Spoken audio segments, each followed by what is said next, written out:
The average fixer-upper project blows its budget by at least 20%, often much more, costing homeowners tens of thousands in unexpected expenses. Many aspiring homebuyers see a low list price, dream of instant equity, and completely underestimate the true financial demands. They think a fresh coat of paint and some new flooring will magically transform a rundown house into a dream home, overlooking the critical, costly systems behind the walls. This rosy picture quickly fades when the first contractor quote arrives, or worse, when demolition uncovers problems nobody could have predicted. It's not just about the visible upgrades. It's the invisible infrastructure that truly drains your wallet. Before you even consider an offer, you need to understand that the initial renovation estimate is almost always just the starting line, not the finish line. But where exactly does all that extra money go, and how can you prepare for it? Many first-time buyers are tempted by FHA 203K loans, designed for properties needing significant repairs. These allow you to roll renovation costs into your mortgage, meaning one loan, one payment. Sounds perfect, right? You can finance both the purchase price and the rehab, often with a low down payment. But here's the catch. 203K loans come with stricter appraisal requirements, mandatory inspections, and a complex disbursement process where contractors are paid in stages only after work is approved. This adds significant time and paperwork, which can frustrate both you and your contractors. Plus, the interest rate is often slightly higher than a conventional loan. So, while it offers a way to finance renovations, it's not a magic bullet and introduces its own set of administrative hurdles. What most people overlook is the impact of these additional requirements on their timeline and stress levels. Let's talk numbers. You find a house for $300,000 that needs a new kitchen, 2 bathrooms, and some electrical work. You budget $50,000 for renovations, feeling confident. Then the unexpected hits. During demolition, asbestos is found in the flooring, requiring a $10,000 remediation. The old electrical panel isn't up to code for your new appliances, another $5,000. And that small crack in the foundation? A structural engineer quotes $15,000 for repairs. Suddenly, your $50,000 budget is already $30,000 over, and you haven't even picked out countertops yet. These surprise costs are incredibly common and rarely accounted for in initial estimates. They can completely derail your financial plan, forcing you to either take on more debt, compromise on finishes, or worse, leave critical issues unaddressed. But how much buffer should you realistically set aside to avoid this pitfall? To truly safeguard against unexpected costs, you need a dedicated emergency renovation fund. A good rule of thumb is to add a contingency of 15 to 20% on top of your estimated renovation budget. So, if your contractors quote $50,000, you should ideally have an additional $7,500 to $10,000 readily available. This isn't for fancy upgrades. It's for the inevitable what-ifs. Think about it. A new roof might uncover rotten sheathing, or removing a wall reveals outdated plumbing that absolutely must be replaced.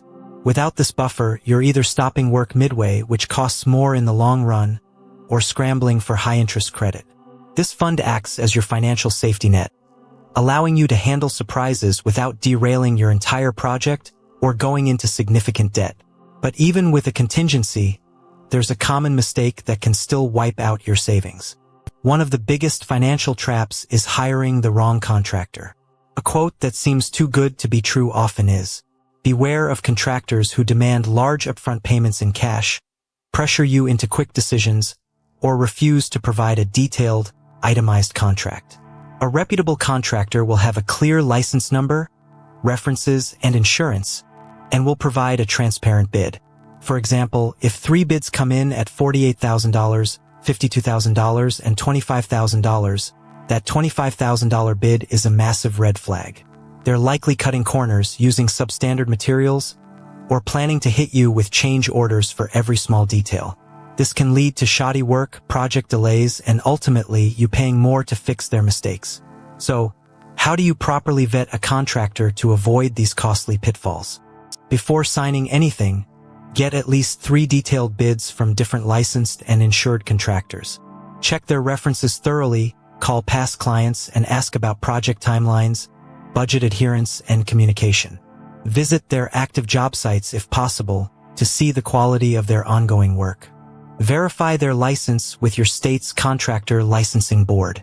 A good contract will include a clear scope of work, payment schedule, timeline, and a change order process.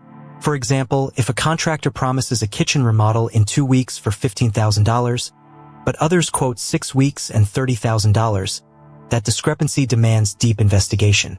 Skipping this due diligence is a direct path to budget overruns and endless headaches. But even with the perfect contractor, many people overlook one crucial factor that impacts their ability to live in the home.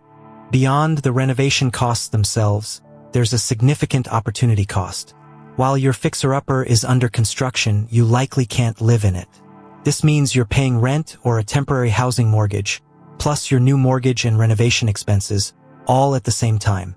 Let's say your renovation takes 6 months.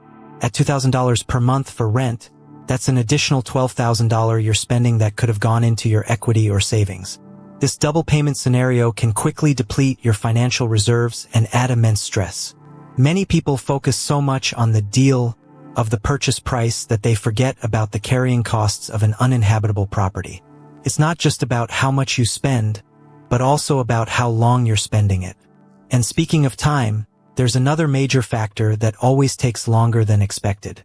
Renovations never finish on time. That's not hyperbole. It's almost a universal truth. Delays can stem from permit issues, material shortages, contractor scheduling conflicts, or unforeseen structural problems. A project estimated for 3 months can easily stretch to 6 or even a year. This extended timeline means more temporary housing costs, more stress, and more time before you can fully enjoy your home or realize its increased value.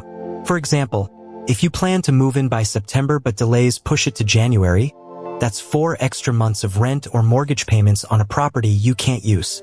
This delay impacts your family, your finances, and your mental health. It's a common scenario that few first-time fixer-upper buyers truly grasp until they're living through it. But what about the equity everyone talks about? The promise of instant equity is a major draw for fixer-uppers. The idea is you buy low, add value through renovations, and your home is suddenly worth significantly more. While this can happen, it's rarely as dramatic or easy as portrayed on TV. You often don't get dollar-for-dollar return on every renovation. A $30,000 kitchen remodel might only increase your home's value by $20,000, especially if you over-improve for the neighborhood. It's crucial to understand the after-repair value, ARV, of comparable homes in your area. If similar, fully renovated homes sell for $400,000, and your purchase price plus renovation budget totals $380,000, your potential equity gain is only $20,000 before selling costs. Many buyers get caught up in the romance of renovation without doing the hard math on actual market value. So, how do you calculate your potential profit accurately? To calculate your potential equity, you need to determine the after-repair value or ARV. This involves looking at recently sold, fully renovated homes of similar size and features in your immediate neighborhood. Websites like Zillow and Redfin can give you a starting point, but a local real estate agent specializing in investment properties can provide more accurate comparables. Let's say you buy a home for $300,000, anticipate $50,000 in renovations, and comparable renovated homes sell for $400,000. Your total investment is $350,000. Your potential equity gain is $50,000. But from that, you still need to subtract closing costs when you eventually sell, which can be 6 to 8% of the sale price. So, on a $400,000 sale, that's $24,000 to $32,000 in selling costs. Your net gain could be much smaller than you initially thought. This is the math most people skip. The biggest myth is that doing it yourself will save you a fortune. While some minor cosmetic tasks like painting or landscaping can be DIY, tackling major projects like plumbing, electrical, or structural work without professional expertise is a recipe for disaster. Improper DIY can lead to costly mistakes, code violations, safety hazards, and even devalue your home.